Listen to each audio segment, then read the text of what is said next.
આ યોજના તમને 100% પરીક્ષાની અંદર પૂછાવી જોઈએ અને એ રહેલી છે પ્રધાનમંત્રી વિશ્વકર્મા યોજના અથવા તો પ્રધાનમંત્રી વિશ્વકર્મા કૌશલ્ય વિકાસ યોજના. નરેન્દ્ર મોદીનો જન્મદિવસ હમણાં ગયો 17 સપ્ટેમ્બર, જેને એ રાષ્ટ્રીય સેવા દિવસ તરીકે ઓળખાવે છે.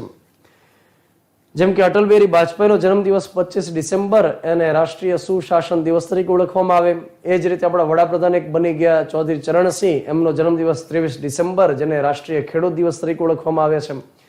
તો આ પ્રકારે અલગ અલગ વડાપ્રધાનના જન્મદિવસ હોય, એમાં આ નરેન્દ્ર મોદીનો જન્મદિવસ 17 સપ્ટેમ્બર એને રાષ્ટ્રીય સેવા દિવસ તરીકે ઓળખાવે છે. નરેન્દ્ર મોદીના જન્મદિવસના દિવસે દિલ્હી ખાતે જે દ્વારકા આવેલું છે ત્યાં આગળ એક કન્વેન્શન હોલ છે, કન્વેન્શન સેન્ટર યશોભૂમિ, ત્યાંથી આ યોજનાનું લોન્ચિંગ કરવામાં આવ્યું. જો કે વાત અલગ છે કે આ યોજનાની જાહેરાત ખૂબ અગાઉથી થયેલી હતી અને આપણા દેશના નાણામંત્રી નિર્મલા સીતારમન એમણે જ્યારે 2023-24નું બજેટ રજૂ કર્યું એ સમય દરમિયાન યોજનાની રજૂઆત કરેલી હતી. તો ત્યારથી યોજના વિશેની માહિતી તો આપણને ખ્યાલ હતી. હવે અહીંયા આગળ આપણે સમજીએ કે વિશ્વકર્મા યોજના અંતર્ગત શું શું લાભ મળી શકશે એ આપણે સમજીએ. હા, એની પહેલા એ પણ આપણે વાત કરી દઈએ કે આ યોજનાનું ટાર્ગેટ છે 5 વર્ષ માટે કામ કરવાનો. આ યોજના 5 વર્ષ માટે રહેશે, એટલે કે 2023 અને 24ના બજેટમાં ઉલ્લેખિત કરી આ વર્ષથીનો અમલ શરૂ થઈ જશે અને 2027-28 સુધી આ યોજના કામ કરશે.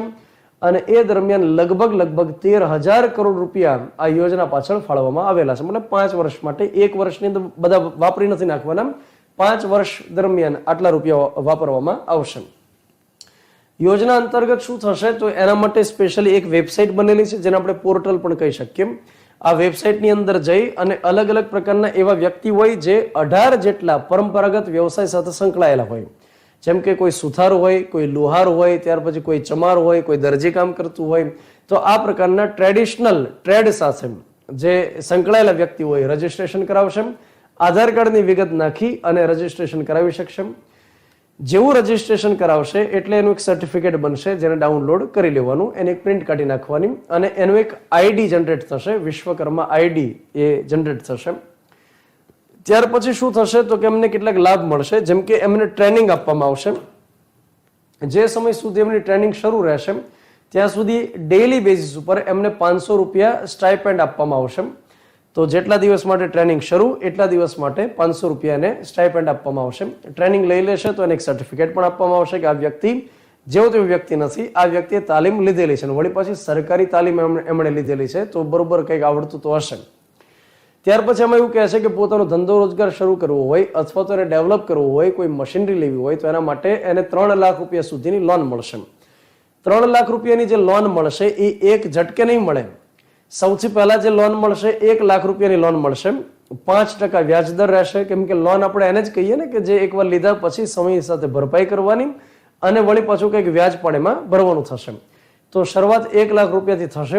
જે વ્યક્તિ સમયની સાથે એ લોન ભરપાઈ કરશે અને એને વધુ જરૂરિયાત હોય તો બીજા 2 લાખ રૂપિયાની પણ એને લોન મળવા પાત્ર થશે. તો એ રીતે આપણે કહી શકીએ કે 2 તબક્કામાં 3 લાખ રૂપિયાની લોન એને મળવા પાત્ર થાય અને વ્યાજ દર કેટલો રહેશે? 5%નો વ્યાજ દર રહેશે.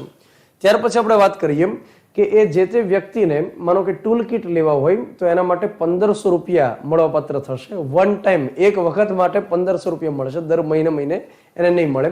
તો આ રહેલી છે વિશ્વકર્મા યોજના, જે ખરેખર પરીક્ષાની અંદર પૂછવા લાયક છે.